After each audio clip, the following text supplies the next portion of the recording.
Two things really important in voiceovers: your brain and your mouth. But what is the relationship, and how can those two working together help you earn more money in voiceovers? The interplay between your brain, i.e. your mind, and your mouth and your voice, the way you perform, is so important. And I think we often overlook that connection. So there are some aspects of the mind, of the brain, I think we can use to help improve our chances of getting voiceover work and hopefully increasing the amount of money we're earning. One of those is attitude of mind. Now, I know a lot of people talk about attitude, and it's so easy to just glibly say, oh, have a positive attitude. But I think having some sort of resilience there is really important in voiceovers. So that means when you're doing auditions, don't be put off by the rejections.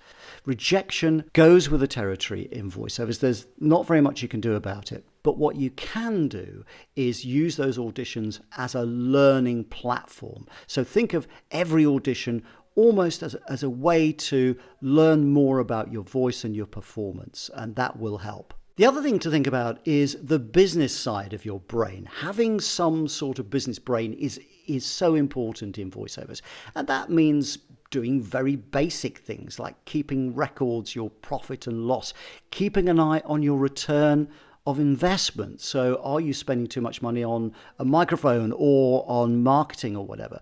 Are these things kind of draining your budget? And can your budget be better spent elsewhere? And also developing that in terms of marketing. So using the online marketplaces and deciding which ones you're going to pay for and which ones you want to use for free. And then there's script interpretation. So important when you come to do an audition or you come to do a voiceover job, looking at the script and asking yourself, using your mind to say, well, what is this script trying to say? What is the message? How am I trying to make my listener feel? And how am I going to do it? How am I going to use my mouth to connect the message with the listener?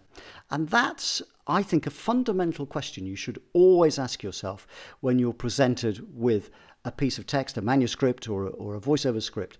Go through that process and it'll help connect brain and mouth. It will help connect the two and give you a better idea and a better understanding of what the client is trying to achieve with that particular voiceover. All right, thanks very much for watching today. Look after your voice and your brain, and see you next time.